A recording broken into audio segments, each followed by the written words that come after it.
Welcome, everyone. So this is Anne. There are some new people in the room, and this is Marianne, and I'm Wendy. We'd be really interested in finding out who is in the room. We have a few folks who are brand new to teaching at UBC. Are you brave enough to stand? Yes, you are. Just so we can say welcome to you. Is it just Cynthia and Jen? Okay, well, we have a kind of a welcome gesture. We haven't worked it out yet. So let's do something like, and Daniel. So we welcome you. No, stay standing. We're going to do a welcome gesture of some kind. So let's do this. You have to put your fork down. So we're going to do, I'm sorry, Anne? Jeff.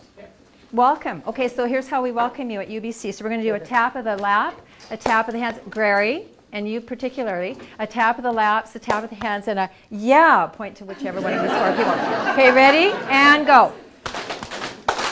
Yeah, so welcome to UBC. We're thrilled to have you. You're part of a large community here. And it's a community that works together, and this is a really rare opportunity to work together around a brand new program. So you're new, but so is everything else about the program this year, except that you're coming into a community and a particular context that has lots of history, lots of richness, and we're going to get to know a little bit about you. How many people here are teaching Inquiry 1, 2, or 3 in the coming year? Okay, so you notice it's not everybody in the room, but it is a good, I would say, over half of the people actually have a vested interest in being here today because they're going to be teaching one of the 3 courses. But you can see that there's a lot of interest in this course because it's an integral part of the new program. How many of you are tenure faculty? Tenure track or tenured faculty?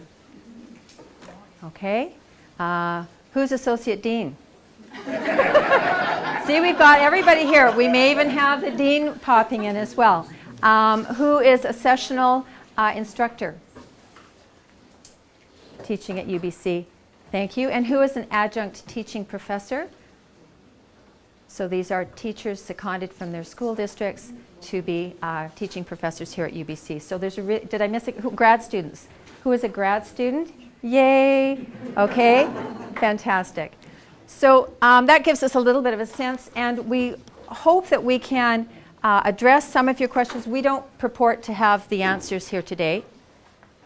We waited till we fed you before we let you know about that. We're going to be describing an experience that we have had with the Inquiry Pilot project to date and talking a bit with you about what's coming.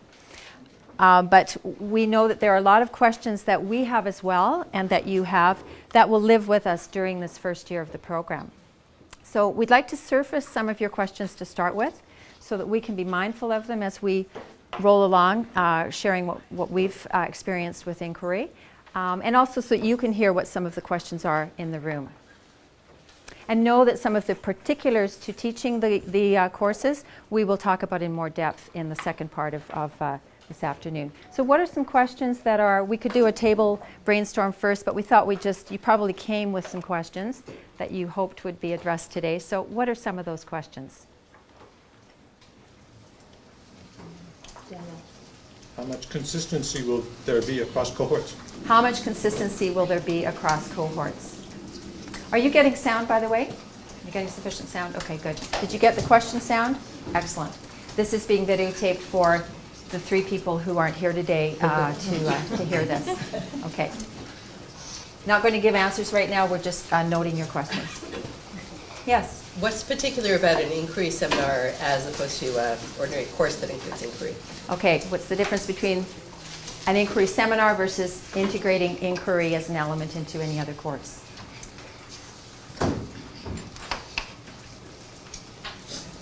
Ramey's taking the room down there at the side. Sorry. Kedrick. How closely tied to it, to the practicum issues would the inquiry? How closely tied to the practicum issues would the inquiry courses be? Yep.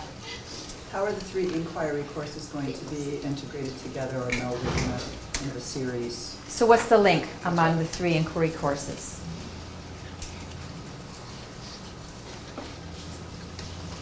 where do I find my room in which to teach the course? There are some real particular questions as well. We will get to those, well, we won't actually get to where your room is, but we'll get to those too. Just to take that further, Yes. how will the increased seminars be integrated with the other courses? How will the inquiry courses be integrated among the other courses in the new program? Will the inquiry courses be integrated in the other courses? Yep, Jolie? How will the activities in the inquiry that's happening be communicated to, not just integrated with, but communicated to those involved in the other courses? Okay, so these courses and you who are teaching them, how do you and how do the tenets of these courses, how are they transmitted to other instructors and other courses in effect? Yes, how do they permeate the program? What will be the difference between the inquiry courses that are related to a cohort Yeah, from those that have a smidgen of students from all various different subjects and okay. backgrounds? So there's an embedded question. So so for those of you who are, now we have to be conscious that some folks are new to UBC and new to this notion, and most of us are new to the notion of teaching this course. Typically they occur in a cohort base, so one is teaching to a cohort organized around a theme or an issue or a subject area. However, sometimes courses are taught where there's a mixture of those interests. So you may have, let's say at the secondary level, you may have some tech ed people, some home ec people, and English, let's say, together into one group. So how would the nature of the course differ from a cohort-based oriented course versus a mixed? Okay, good question. Lots of questions that we've had. This is, by the way, the result, as you know, the new BEd program is a result of at least 5 years, and then before that, other iterations of rethinking the program. So lots of these questions have been raised. Yes? Picking up on Jolie's point, how is inquiry going to be communicated to our school partners? One of the important pillars of our program is school-based partners, community-based partners. How is the program and inquiry in particular being communicated to those parties? Those are some good questions to guide. Some of them I know right now we'll be addressing in the slides, but we'll also pick them up again in discussion afterwards. If you don't feel you've had a good answer, or it's a question that needs to come out to the larger group, we'll continue that in the discussion. So Anne is going to kick us off. Okay, thank you everybody for coming. Some excellent questions that I hope, if are not answered directly, there will be, I think, some answers implicit in the presentation. Basically, we're aiming to follow the following outline. First of all, just some reminders. I don't think many of you will find anything in section 1 particularly new, but it's the what and why and how of inquiry as we imagined it within the CREATE process and as is represented in the CREATE documents in TEO on the website. Second, we will talk about the transition to inquiry. Marianne and Wendy and I, for the last 2 years, have been involved with the Principles of Teaching course. And as have many people like Renee and Sylvia and Alison, many people in the room, Laurie, who have been working over the past 2 years to look at that course and to say, how could we now transition this course into this notion of inquiry, taking the inquiry seminars as we had envisioned them during the CREATE process and sort of incorporating elements and the spirit of those seminars into Principles of Teaching. So Wendy will describe the plan that we came up with for Principles of Teaching, and then Marianne will describe how in context of one cohort, the KIP cohort and the primary years cohort, how they lived that and the issues and questions that arose from that. And then finally, I'll return in section 3 and share with you some of the insights we've been gleaning from interviews with the students that have lived through this process, as well as some of the insights from the evaluations of the process that we gathered from students across elementary and secondary. Just to give you a sense of some of the challenges that arise, some of the possibilities that are certainly present, and to leave you then with some of the words of the students, which I think will lead to further questions. So Everybody's with me? Okay, so what is inquiry? I think probably in the contemporary literature in teacher ed, the notion of inquiry as a stance is probably the most commonly used. A posture, an attitude of questioning, a consistent interpretive engagement with educational ideas and practices. And one of the images that we used a lot in CREATE was this notion of the rope. As many of you will know, that there are 5 strands, ranging from language, literacies, and culture to curriculum, pedagogy, and assessment. And this idea was that, as one of the questions suggested, that the spirit of inquiry would be threaded through all strands, but that it itself would also be sort of separated out as requiring a particular direct attention itself if our students were to begin to learn the language of inquiry, if in fact they were to begin to sort of be able to go meta on their own practice and to understand inquiry as intrinsic to the practice of teaching. So why inquiry? I think, again, going back to I think in many ways our values as a faculty that surfaced during the CREATE process is that idea that educational phenomenon, whether it's teaching, curriculum, textbooks, educational systems, they are socially constructed, they are complex, and they are uncertain enterprises, basically because they are human, and human speech and action is boundless. We never know for sure how things are going to go. And so inquiry is necessary then if we were to begin to understand and make reasoned judgments about whether what we're doing in the name of education, our current educational practices and the systems and institutions we build to support those practices, they actually do identify the needs and they satisfy important purposes that we deem to be educationally valuable and so forth.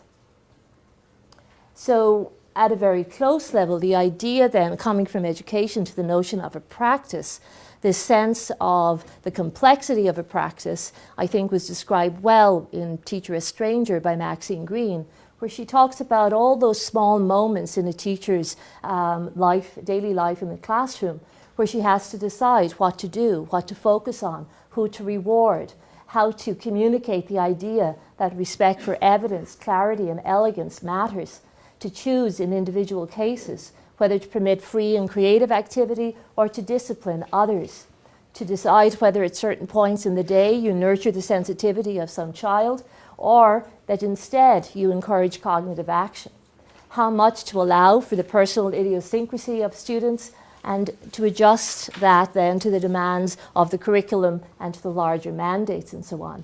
So these multiple small uncertainties that are, of course, always for Maxine Green and for many of us, moral decisions, in that they convey some sense of what we believe is good and what we believe will be good in that particular context for that particular student.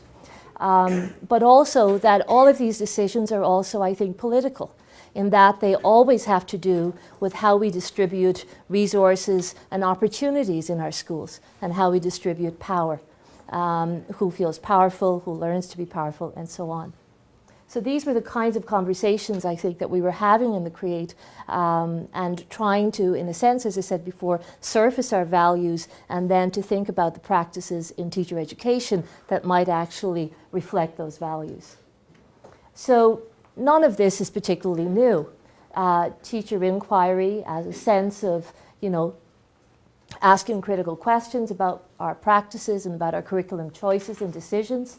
But, we could go a lot further back, obviously, but even going back to Dewey and his work, Schwab, Schoon, Grimmett and Erickson, Ross, a lot of these are our own colleagues, Cochrane-Smith, Fenstermacher, Clendinen, all the way down to a recent piece by my colleague Cynthia Dickel on mathematics and inquiry, which I think answers some of the questions that were coming up about, what happens between the connection between inquiry and in some of our other courses, like the curriculum methods courses and so on. So I think what a lot of these writers have in common is an appreciation of the complexity of teaching as a practice, the importance of cultivating sensitivity to particulars on the part of a teacher in relation to to our practice, and the necessity of wise judgment about what might be desirable, either in the large picture in the name of education and in the small day-to-day sort of decisions in the name of what they think might be good in that context. So the program then, the CREATE program, I think if we were to sort of summarize it, really is trying to promote three kinds of things. On the one hand, this inquiry stance, the sense of trying to avoid maybe a tendency in our students to take things at a glance, to embody or to embrace more routinized approaches to teaching and to learning. And obviously some things have to be routinized, otherwise we'd all go crazy, but there are things where one hopes that one can sort of engage and wonder and be curious about and think about, what if I did this, what might be the outcomes if I do that, and that sort of deliberation that one wants to do both internally, the voices inside our heads, but also in context, in collaboration with our colleagues in schools and so forth.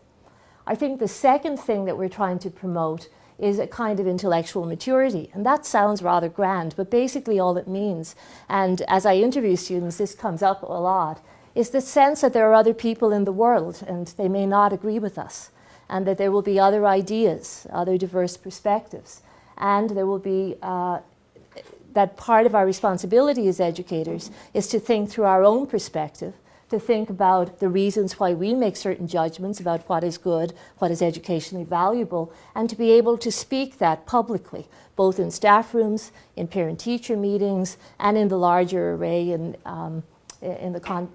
gatherings where educators talk about what it is they do.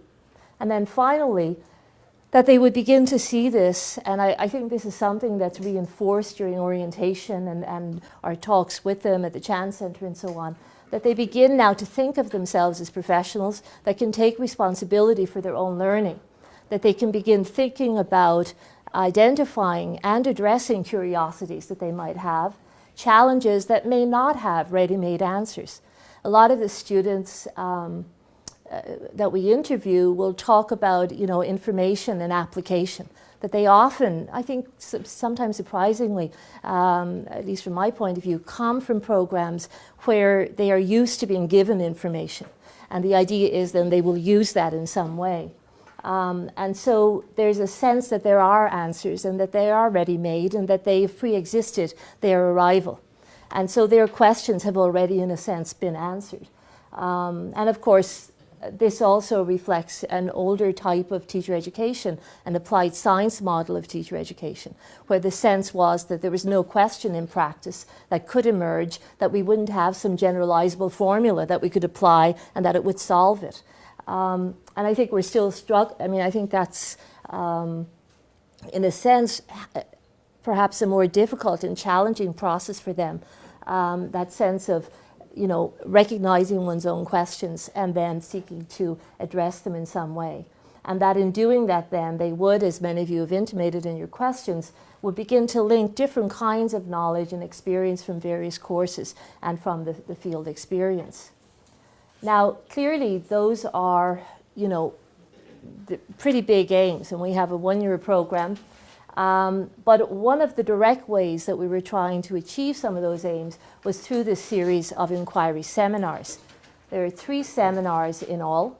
The first, very briefly, is an inquiry seminar that really focuses on giving the students the language of teaching as a reflective practice itself. And I won't say any more than that now, but Wendy and Marianne will go into that in terms of how we try to do that.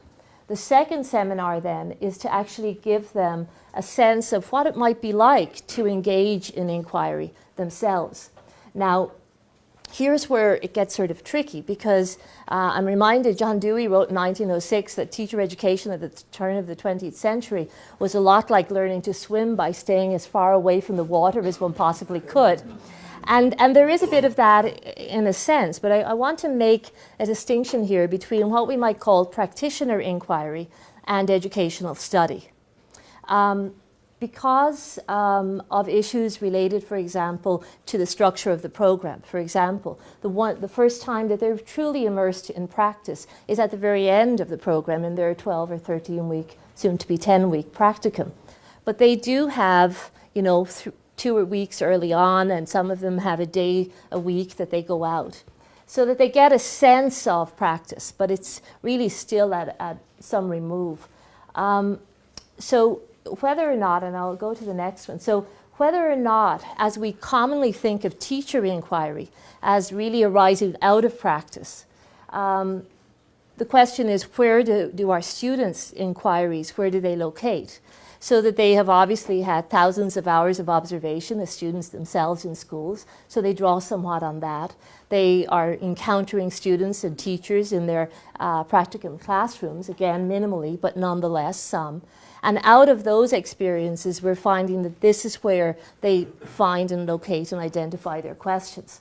Now, whether or not we get to the point where it's very formalized as we would understand, for example, action research, self-study, various forms of arts-based and autobiography, I think that we are somewhere towards the more informal end of the continuum, and we can talk about that in terms of later on. So how we want to think about, and we'll show you some examples of what our students did, but there is a sense in which a lot of their work falls within what I would term a kind of, certainly an interpretive engagement with educational issues. But again, whether or not they can think in that cycle of inquiry, of reflection and planning, action, and then further reflection, is still something that is sort of something that we need to continue to talk about. And then finally, the third inquiry seminar, which occurs at the very last during the summer months after practicum, is really intended for them as a place where they can kind of go meta on their experience of learning to teach, and in addition to that, to think and to project forward about what are the responsibilities of a professional, what are the educational commitments I have, and how do they align or sometimes not align with what I see as dominant practice in schools, what I might see as represented in the teaching standards or curriculum standards, and so forth. This is also where the portfolio appears, but really very much, I think, as subsidiary to these larger concerns, and as a vehicle for engaging those larger concerns about what it might mean to teach. So I'll pass it on to Wendy now as she talks about how we began to take some of these ideas and inquiry seminar 1 and 2, right? So teaching as a reflective practice, and then engaging students in an inquiry project, and how that looked when we tried to integrate those two into the Principles of Teaching course. Thank you. Thanks, Anne. So as with everything, this is taking place in an historical, socio-cultural, political, etc. context, and this course is no exception. Principles of Teaching has evolved over many, many years. I know numbers of people in the room, including myself, have lived through several iterations of the course as it's moved away from a here's how we do it approach, as Anne was describing, to this more, what's the word, less obvious, less concrete, more thoughtful, reflective process. And this process started in between 2008 and 10, where we moved away from the here's how we do it approach to a different focus on knowing, teaching, and learning. And now, again, between 2010 and 12, we moved into Principles of Teaching with an inquiry focus. And in fact, it was the pilot, one might consider, for this new approach. So there's some really tight links between what we've just experienced, we being a number of people. How many of you have taught Principles of Teaching between 2000? Okay, so we have resources in the room to speak to the actual recent 2-year pilot. Like any plan, you plan the plans, and then things happen, and and the same is going to happen with the implementation of Inquiry 1, 2, and 3, and that's great. That's what we expect. There's nothing new, as Anne pointed out, to the notion of inquiry, and we indeed see this in other teacher education programs. We see it in discourses all around us. This was in the Globe this weekend. I don't know if you saw the IB ad, but more and more and more, the focus on asking the right questions. PBL is a classic example of how this is an approach that has been part of the problem-based learning cohort for some period of time. And our students are coming to us already shifted in many cases to this. And one of the tensions in our program is the tell me how to do this thing called teaching and becoming a teacher and everything associated with that and becoming a thoughtful, mindful, inquiry-based teacher. So that's the plan. The transition, the general intentions of the courses, so between Principles of Teaching as we have known it in the last 2 years and the new inquiry. What I'm going to do is just deconstruct a little bit the course outline for you, and then we'll spend some more time looking at that very closely, those of us who will be actually teaching the course. So all of the elements that Anne described in terms of considering teaching, one's place in the profession in a larger sense, and situating oneself in the research around teaching, and thinking in terms of community, a larger community, including a scholarly one, into which our teacher candidates are coming. So Inquiry 1 and 2 both have, there's a different focus for each one. In the first, it is more in terms of situating oneself in the body of research that already exists, but also situating one's own concerns, one's own questions, sometimes influenced by the cohort's interests, sometimes and very often influenced by the candidate's own personal experience. And I'll share with you a couple of examples of, and I'm sure Marianne found the same thing with her cohort. My examples come from across all of the cohorts I was coordinating, the elementary and secondary cohorts, so had a chance to really see what was happening across them. Very often it was the student's own background that precipitated the question, that precipitated the focus, the concern, something that often came out of a place of pain or a place of curiosity. And so Inquiry 1 is more of a focus on the large questions. Inquiry 2 brings it into a focus on the candidates' questions. So there's a nice interplay then. So the readings, Inquiry 1, looking at the literature, looking at education, what it means to be a teacher, what it means to teach here at UBC. The field experiences, which are happening now for elementary and secondary on a weekly basis. This is a wonderful new part of the program. For the elementaries, it will be both terms, where candidates will actually spend time in their practicum class every single week. And for the secondaries as well in term 1. So every week they're having that contact to interplay between what we're doing on campus and what's happening in the so-called real world, which they see sometimes as different from here. And then again, bringing that back into play in terms of what project students will explore in the Inquiry 2 course. So starting with some big questions, some big wonderings, refining that against the experience that they're having in their classrooms, and then bringing it back for exploration and refinement and probing, deeper probing on campus and through their own personal research. So the course is organized around big questions, big ideas. So Inquiry 1 has a series of big ideas. We'll go through these a little more carefully in the course outline. All of the course outlines, by the way, are on the CREATE site, on the Teacher Education Office website. They've been there for some time. You can see them at any time. There will be some shifting. Some of these were written 2 years ago, revised 1 year ago, and will undergo further revision, but the big ideas are there. So we're starting from a very big idea. What does it mean to be a teacher? What does it mean to teach? What does this have to do with me? What is inquiry? Why conduct inquiry? Who conducts inquiry and how? And what are the kinds of questions and issues?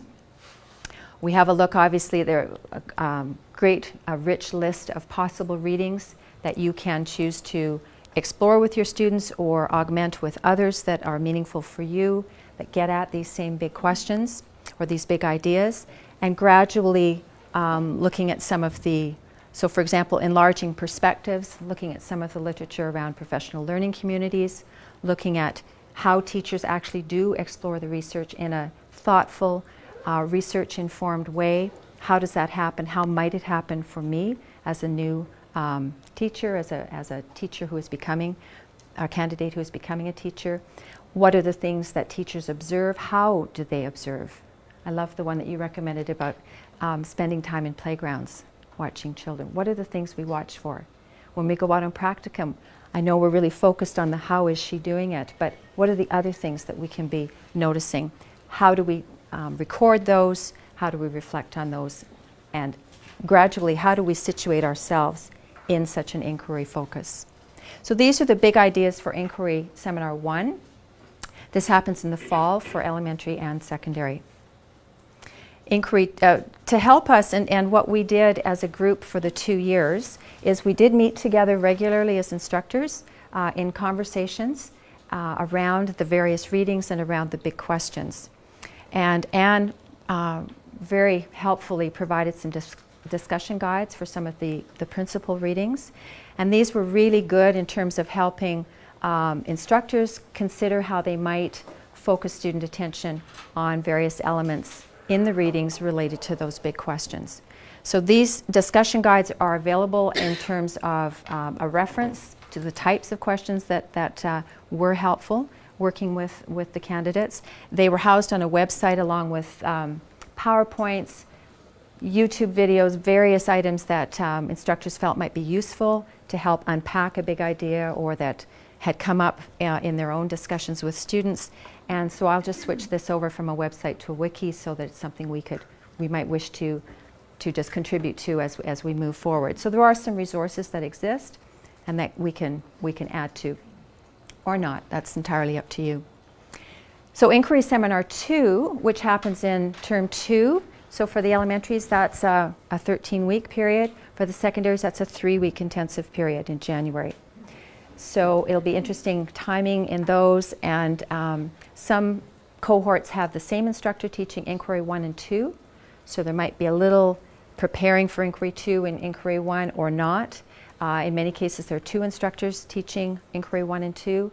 So it would be good to probably have some conversations between the instructors.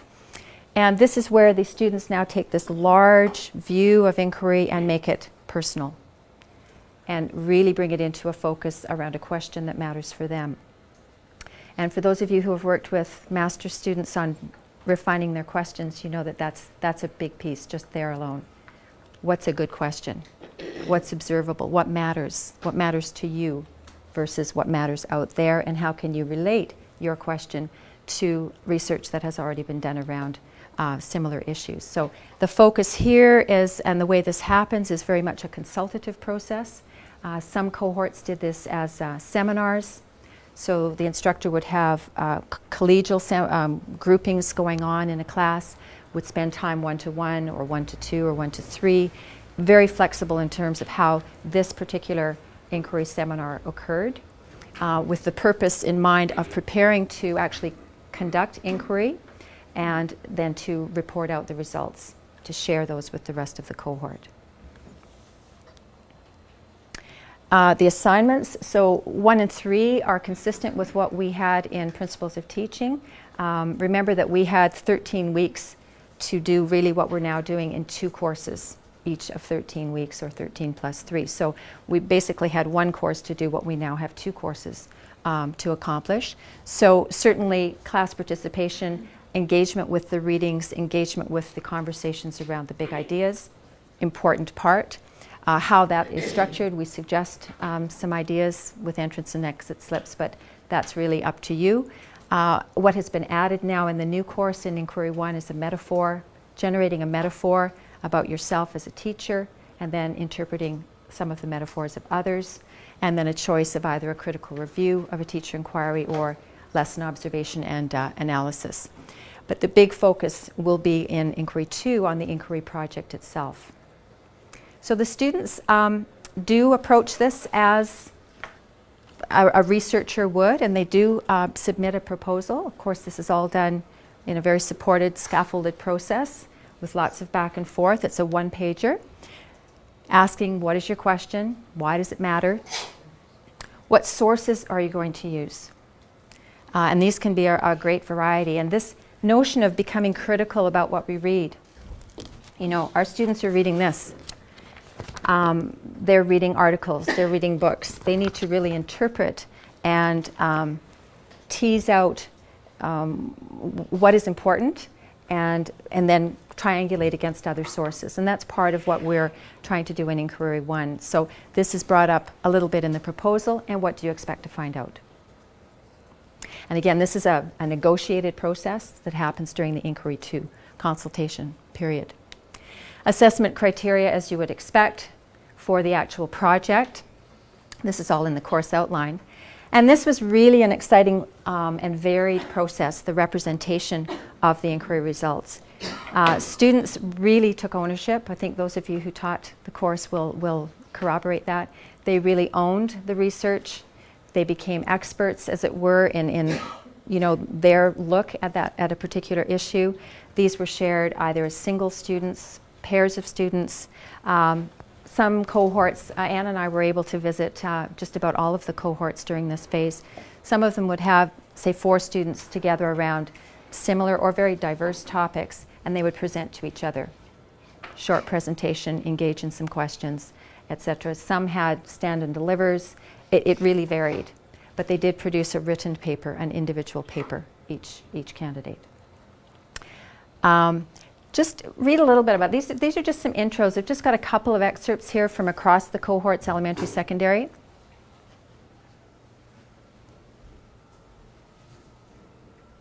Shauna, you inspired them. Where's Shauna? You inspired this particular student. You're actually named in here, but I took it out.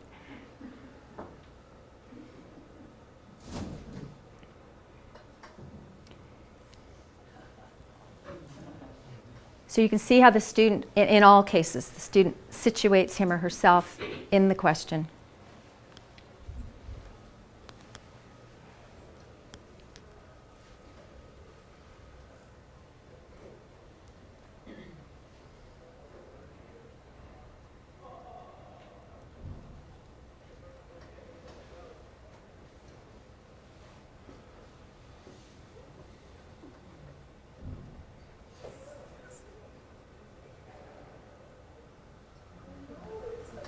Powerful stuff in many, many, many cases. This wasn't a head exercise. I mean, it was, they did get to that part, but they were often grounded in a very important personal place.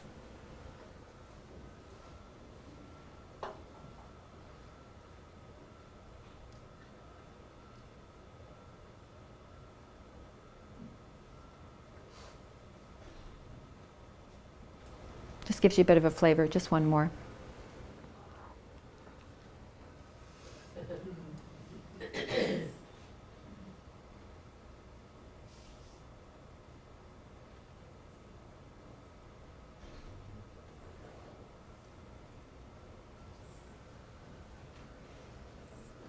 And if we were still in a here's how you do it mode, we'd say, well, here's what you do. You pass around a talking stick, or you do this, or you do that. But this gets at a deeper and probably a richer repertoire of how-tos in terms of the real world. It's having a sense of where to go to find out how, or to understand what might be going on here. That it isn't just, there are all sorts of things that could be going on. And to question, in fact, somebody saying, well, here's how you do it. And so it's a different stance, it's a different way to look at the various issues, the myriad issues that we encounter. Some of the students, 3 in fact, opted to share their inquiry project at the recent IOP conference. That was terrific. It was really neat I was sitting in attendance there with lots of people from the field who were interested in that same question and came to hear a student's perspective on it. In fact, they didn't know she was a student. They just came because they were interested in that issue, and there was a conversation there. Just before we move to Marianne's, I do want to say that I met with my FLAGS group. FLAGS is one of our cohorts for French language, and they go off on a French immersion experience in the summer, so I like to meet them in June. Anyway, and they asked, so we heard about first class. If you go to the TEO website, you'll see first class. You're part of the first year in the new program. So they said, what does that mean? Does that mean the bleeding edge? Is this going to be, are we guinea pigs, etc.? And so I just told them a little bit about the program, and I talked about inquiry, finding your own questions, pursuing them, etc. Talked about some of the new courses, talked about being in the schools on a much more regular basis, talked about the enhanced practicum. They were thrilled. They were really excited. I just presented it without too much emotion, just here are the new elements. And it was really neat to see that a group of students, people who are actually going to be here, are excited about the things that we're doing, including inquiry. So I just thought I'd let you know that, and I do think that there were a lot of successes in the 2-year pilot that we can be really proud of.